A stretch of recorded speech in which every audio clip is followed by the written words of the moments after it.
முருக பக்தர் மாநாடு ஒரு அரசியல் மாநாடு என்பதை பார்ப்போம். நானும் ஒரு தீவிர முருக பக்தர் தான், ஆனால் அரசியலாக்கக்கூடாது.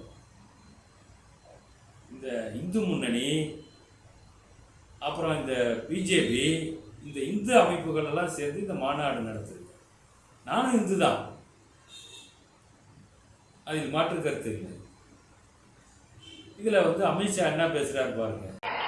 और साथ में आप सभी को अपील करता हूं, बड़ी जोर लगाकर 22 जून को मुर्गा भक्तगण मनाडू में जोर शोर से हिस्सा लीजिए. வர ஜூன் 22ஆம் தேதி முருகனுக்கான பக்தர்கள் மாநாடு நடக்குது. அதையும் இந்த மண்ணிலே மிக சிறப்பாக நீங்கள் நடத்தி தர வேண்டுகிறேன். என்ன பேசினார் பாத்தீங்களா? முருகர் மாநாடை உலக லெவலில் கொண்டு போகணுங்கிறார். அது நீங்கள் தான் கொண்டு போகணுமா? நாங்கள் கொண்டு போக மாட்டோமா? எங்களை அழிக்காமல் இருங்க, அரசியல் பண்ணுங்க, வேணாங்கள. ஆனால் முருகரை வச்சு அரசியல் பண்ணாதீங்க. தேர்தல் வந்தால் உடனே வேலை பிடிக்கிறீங்க, இல்லைன்னா முருகர் கோயில் போகிறீங்க. தேர்தல் முடிச்சதுன்னா பொத்துன்னு போட்டுட்டு ஓடி போகிறீங்க. இது தப்பு தானே? அடுத்தது பார்த்தீங்கன்னா, இதில் பேசும்போது பாரதிய ஜனதா கட்சி மீண்டும் தமிழ்நாட்டில் கூட்டணி கட்சி வரும், ஆட்சிக்கு வரும்ங்கிறாரு. எங்க வரும்? திமுக காரன் டெல்லிக்கு வந்தான்னா 2 பேரும் கை கோர்த்துக்கிறீங்க, சென்னைக்கு வந்தா மட்டும் நீங்க கையடிக்கிறீங்க. இது என்ன கணக்கு? அங்க பாத்தீங்கன்னா திரைமறைவுல வேலை நடத்துறீங்க, இங்க திரையை நீக்கிவிட்டு வேலை பார்க்குறீங்க. இது எதற்கு இந்த பிழைப்பு? உங்க மாநில தலைவர் அண்ணாமலை கொடுத்த ஃபைல்லாம் என்னாச்சு? டாஸ்மார்க்ல 1000 கோடி என்னாச்சு? இது வரைக்கும் திமுக அமைச்சர் மீதோ திமுக மீதோ நீங்க எடுத்த நடவடிக்கை என்ன? அதே முருகர் மாநாட்டில் அறிவிக்க முடியுமா உங்களால? முடியாது. அடுத்தது திமுக ராஜதந்திரம்.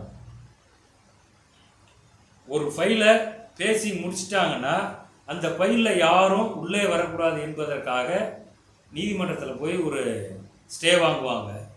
கேட்டால் அது நீதிமன்றமே ஸ்டே போட்டுது, தடை போட்டுது. நாங்கள் என்ன பண்ணுறது?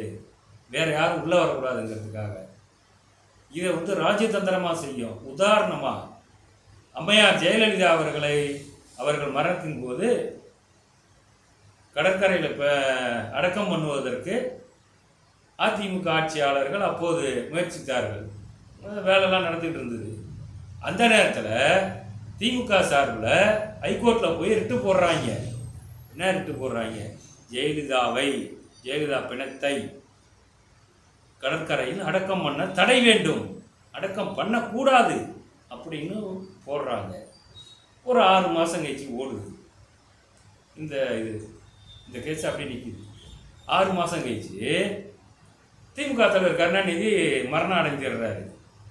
மரணம் அடைந்த உடனே எங்கள் அப்பாவுக்கு இதே கடற்கரையில் புதைக்கிறதுக்கு இடம் வேணும்னு போய் பழனிசாமி கிட்ட நிற்கிறாங்க. இவங்களே தடை கேட்டிருக்காங்க. இப்போ இவங்க அப்பாவுக்கு மட்டும் எப்படி அங்கே சமாதியில் அடக்கம் பண்ண முடியும் கடற்கரையில்? அப்போ இப்படி தான். அதுக்கப்புறம் பழனிசாமி என்ன சொல்லிட்டாரு, பங்காளி பழனிசாமி கோர்ட்டில் கேஸுக்கு போயாட்டாரு. ஸ்டாலினுக்கு அப்படி என்ன பண்ணுறதுன்னு தெரியல. ஹைகோர்ட்டில் போட்ட கேஸை ராத்திரியாக வாபஸ் வாங்கிட்டாரு, தெரியுமா? அதுக்கப்புறம் பழனிசாமி கையெழுத்து போடுறாரு, அடக்கம் பண்ணுங்கன்னு. ஏன் இவர் கையெழுத்து போடுறாரு? இப்படித்தான் ஒவ்வொரு கேஸுக்கும் இவங்க சட்டத்தை தனக்கு சாதகமாக பயன்படுத்துகிறாங்க. இதில் சட்ட புலிகள்லாம் நிறையா இருக்குது திமுகவில். அதுக்கப்புறம் பார்த்தீங்கன்னா நீதிபதிகளும் திமுகவில் ஆதரவாளர் இருக்காங்க. அவங்கள எல்லாத்தையும் களை எடுக்கணும். அது மத்திய அரசு செஞ்சுதா? அத்வானி உள்துறை அமைச்சர் அமித்ஷா அவர்களே, இதை நீங்கள் செஞ்சீங்களா? இதைத்தான் நாங்கள் கேட்குறோம். முருகர் மாநாடு எங்களுக்கு தெரியும், தமிழ் கடவுள், நாங்கள் தமிழர் குடி, எங்களுக்கு தெரியும். நீங்கள் அரசியல் பண்ண வேண்டாம். நன்றி, வணக்கம்.